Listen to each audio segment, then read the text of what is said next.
મેં મારા ફાધરને ચોખ્ખું કીધું કે 5 તોલા તમે સોનાના દાગીના ઓછા કરશો ને તો મને દુઃખ નહીં થાય, પણ મારા વજન જેટલી પુસ્તકો તમે મને નહીં આપો ને તો મને બહુ રડવું આવશે.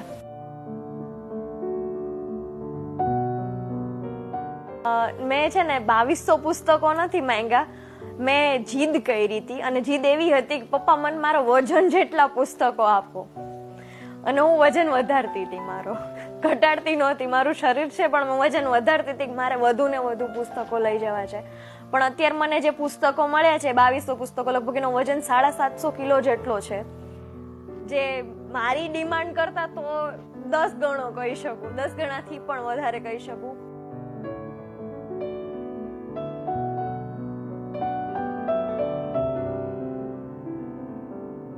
કરિયાવરમાં માંગવા પાછળનું એક કારણ, સરસ્વતી ટકે ને તો લક્ષ્મી ટકે. હું ઈ કટ્ટર વિચારધારામાંથી છું કે મારા ઘરમાં પડેલું પુસ્તક હોય ને એમાંથી મારા પરસેવાની ગંધ ન આવે ને તો મારો ને પુસ્તકનો બંનેનો અવતાર એળે છે. એટલા માટે મને ઈચ્છા છે કે નહીં, પુસ્તકો મારી જિંદગી બને.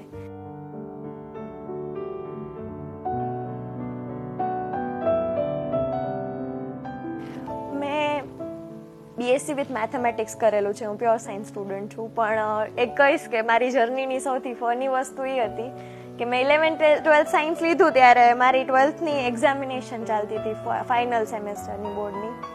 અને મારા મધર મારી બધી બુક્સ મારા બેડ ઉપર આવી તેમ પડી હોય કે હું વાંચતી હોય ને પછી વાંચતા જ એક્ઝામ દેવા જતી રહી હોય.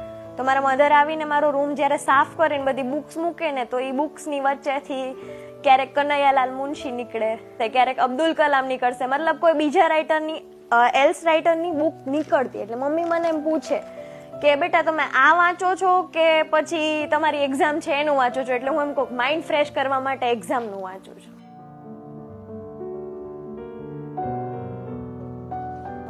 આમ તો મેં નાનપણમાં શરૂ કરેલું, એટલે મારા ફાધરે મને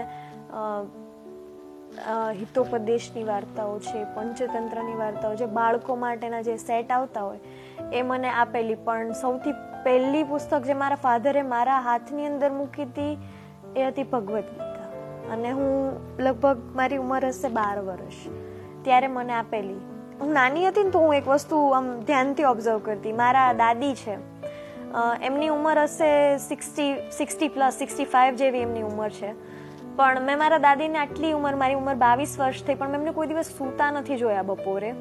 એ ઓલવેઝ કોઈ મેગેઝિન છે, કોઈ બુક છે કે કંઈ પણ ખોલીને વાંચતા હશે. છેલ્લે કંઈ ન મળે તો એ ન્યૂઝપેપર ખોલીને વાંચતા હોય. મારા ફાધરની એક હેબિટ છે કે સૂતા પહેલા 5 પેજ વાંચવા. ઇવન મારા મધર પણ રેગ્યુલરલી વાંચન કરતા હોય. હું જોતી બધાને અને ઓબ્ઝર્વેશનથી બાળક સૌથી વધારે શીખતું હોય, મેં એવી રીતે શીખ્યું છે.